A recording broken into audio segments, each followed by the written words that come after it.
Welcome to Global View. Join us on this multi-visual journey around the world. And her son Aiden. Happy Easter to you.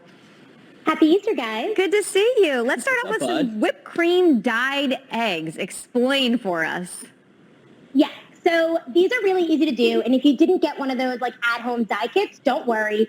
So all you need to do is take a can of ready whipped cream, dispense the whole can onto a 9x13 pan, then add some food coloring, mix it all around, and then take the hard-boiled eggs that you've already covered with vinegar and pad dried, roll it through the whipped cream mixture, let it sit there for about 30 minutes, and then you rinse it off, and then you get these beautiful tie-dyed looking eggs. Yeah, so really easy to do, and then can you eat the whipped cream too if you want to? Well, Aiden thought that, yeah, you totally can eat the whipped cream. And I think it actually is nice because you can actually then eat the eggs completely, safely afterwards. Sure. Some people do the same trick with shaving cream, but then it makes the egg inedible. So the whipped cream is actually a really great way to enjoy the eggs, still have the activity, and really fun time. Good call. What about the painted carrot foot? What is that? Okay, so this is really fun to do. So we did this yesterday. Basically, all you do is you take some paint. You paint the bottom of your child's foot, and then I used orange paint, but if you don't have orange paint, you can use white paint onto white paper, or you can just trace your child's foot with an orange crayon or marker. Then you just let it dry, and then with either some more construction paper, or we actually also did it with some crayons. You just draw a carrot, and you can actually write, like Easter 2020, quarantine life, whatever you want, just to kind of commemorate. Lemore. Quickly, I got to get in this one. Bunny hop scotch? Yes. And so what we've done here yesterday is we actually made an obstacle course. You have all different activities. So we had a bunny hop, we had spin, a ladder jump, we had an ocean wave, strike a pose. The obstacle course was my favorite. Yeah, he loved the obstacle course. We did it yesterday. Run and then a 1-foot jump, and it was just really fun to do outside. That's so cute. And Aiden, we love your bunny ears. Happy Easter. Happy Easter. Happy Thank Easter. you. And parents can have a scotch during the bunny hop scotch. That's right. appropriate. Lemore, thank you so much. For Christians all over America, this is Holy Week. We remember the resurrection of Jesus Christ. So important. But this Easter will be much different than others because in many cases we'll be separated physically only from our churches. We won't be sitting there next to each other, which we'd like to be, and soon we'll be again. But right now we're keeping separation. We're getting rid of the plague. It's a plague on our country like nobody's ever seen. But we're winning the battle. We're winning the war. We'll be back together in churches right next to each other. Celebrate. Bring the family together like no other. We have a lot to be thankful for. Happy Easter, everybody. To all of our medical personnel and other frontline responders, on behalf of a grateful nation, thank you. The President and I appreciate all that you're doing to keep the people of our country healthy and safe. In the most difficult of times, the United States never fails to rise to the occasion with both unity and strength. It is because of you that the people of America are receiving the care and treatment they need. We stand united with you, and we salute your courageous and compassionate efforts. Our prayers are with all who are fighting this invisible enemy, COVID-19. 100% immediate expensing across the board. Plant, equipment, intellectual property, structures, renovations. In other words, if we had 100% immediate expensing, we would literally pay the moving costs of American companies from China back to the U.S.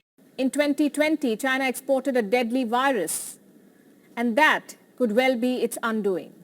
We are living in the times of social distancing. Perhaps it's also time to practice economic distancing from China. 2 countries are already working on it, the United States and Japan.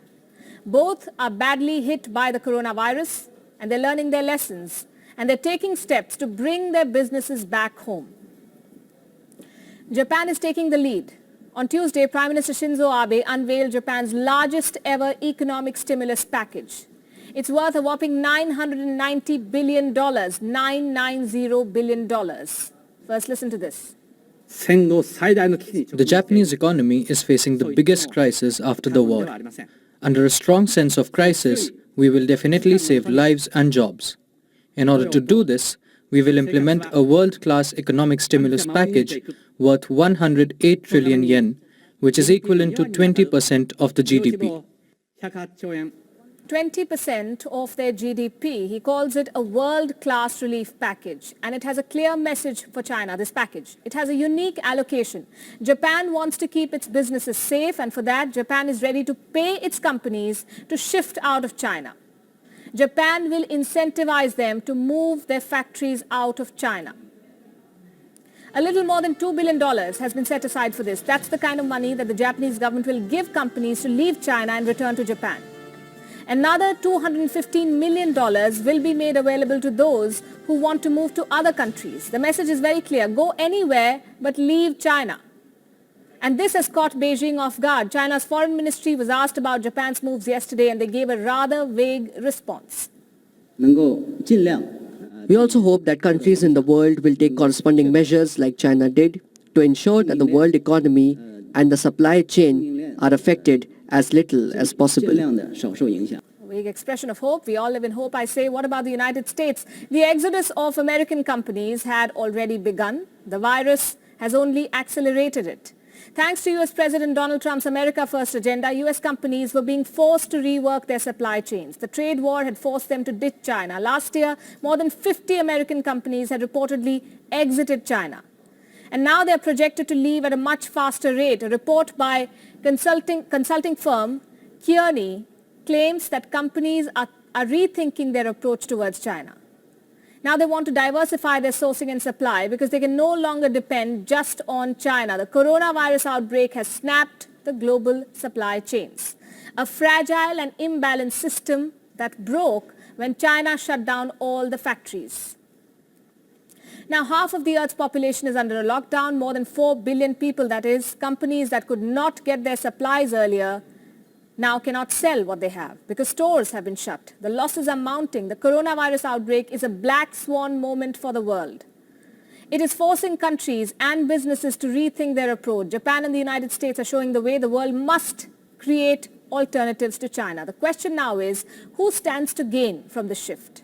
Which country or countries have the potential to become the global export hubs? If not China, then who?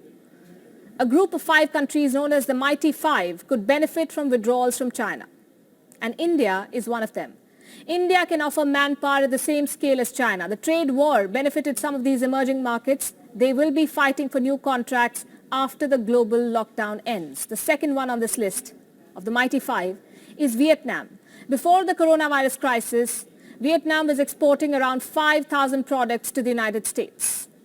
Thailand, Malaysia and Indonesia also stand to gain. Again, the same selling points, cheaper raw materials. As the CDC continue to study the spread of COVID-19, they're recommending that people wear cloth face coverings in public settings where social distancing measures can be difficult to maintain, such as grocery stores and pharmacies.